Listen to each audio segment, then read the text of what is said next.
I'm waiting for the birth of a child. Not my child, but my husband's child, with his mistress.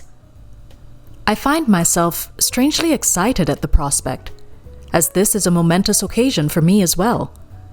It's a welcome break from the years of ennui and the quiet desperation of domestic stagnation. I didn't know he had it in him, my little mild-mannered, bespectacled, balding and paunchy accountant. I felt almost proud of him when the young woman showed up at my front door to confront me with her burgeoning bounty. "Mrs. Tope, I'm Rose Vermillion," she said, or something like that. She had emerald eyes and vibrant red hair, just like I used to have before age tamed my mane with silver streaks. I responded in the affirmative, and she got to the point. I was impressed with her no-nonsense approach and the way she embellished her words with hand flourishes. She was undoubtedly a colorful character. "So I'm sorry you've got to hear it from me, but he says you're holding up the divorce, and I don't think it's fair to us, or to you," she said, and looked down her nose at me. I felt a little hurt by this. I wasn't holding anything up because Gerald had never told me he wanted a divorce. I was piqued that he hadn't told me he was unhappy. I forgot to invite her in, as I struggled not to say anything that could be construed as defensive.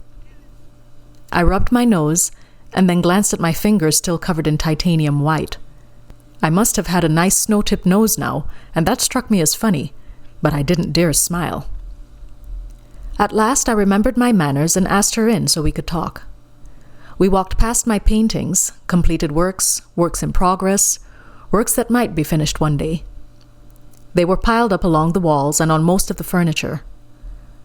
My easel dominated our tiny living room, so I moved it aside and cleared 2 chairs so that we could sit. She stared at the paintings that covered the walls, at the threadbare carpet, and the fall-themed upholstery on our couch and matching armchairs. "These are yours?" she asked after a pregnant pause. She indicated the paintings. I smiled and nodded. I wasn't Monet, but I had made a nice living as an artist and even had gallery showings once a year. In the beginning, Gerald had handled the burden of our finances and domestic chores so I could hone my craft. Now I was able to contribute to our income, but I realized that I hadn't been an attentive wife. Poor Gerald. Something long dormant writhed slightly in the back of my mind. He had been a good husband. So good that when the boredom crept in, I felt guilty. When someone is that supportive, that kind, there is no justification for such feelings, so I buried myself in my art. He must be terrified at the prospect of fatherhood, as we were already grandparents. He really should have been more careful. I was vaguely annoyed at his short-sightedness.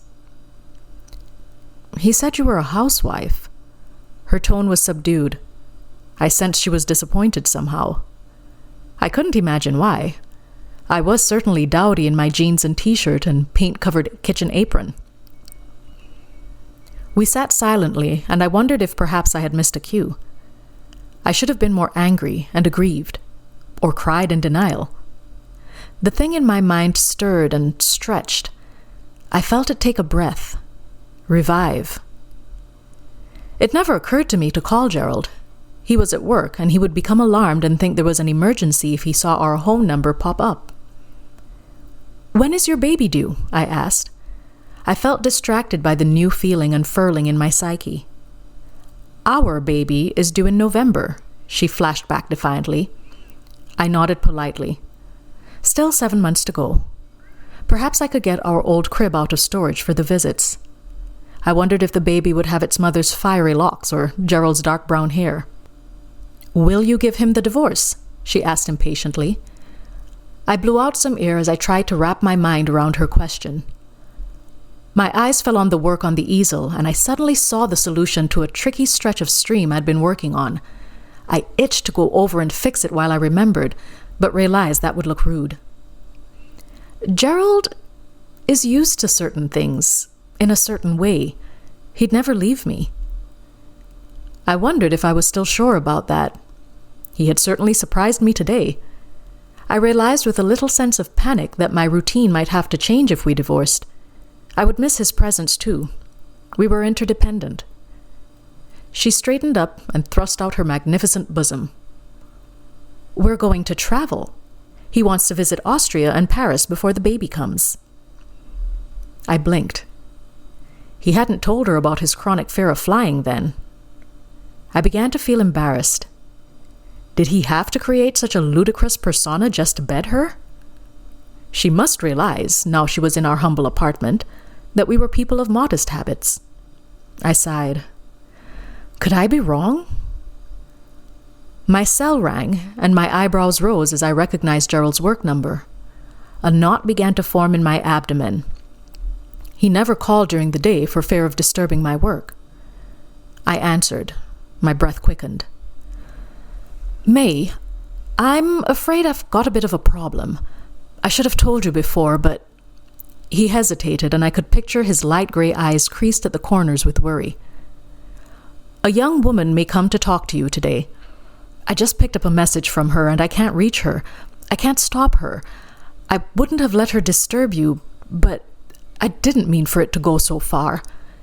He was speaking in a confused jumble, and I sighed in relief. It was just as I expected.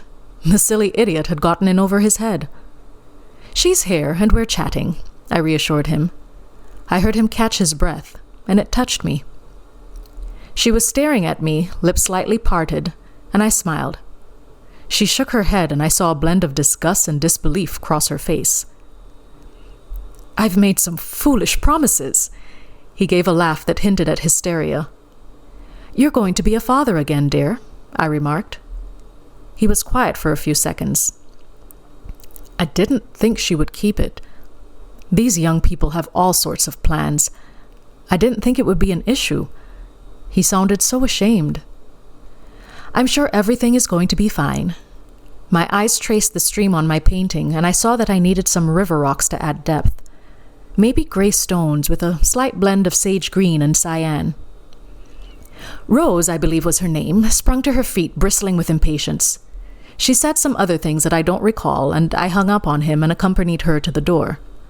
I was preoccupied because the thing burning like an ember in my mind was slowly spreading through my body, making me shiver. I came back to the living room and stared at my unfinished canvas.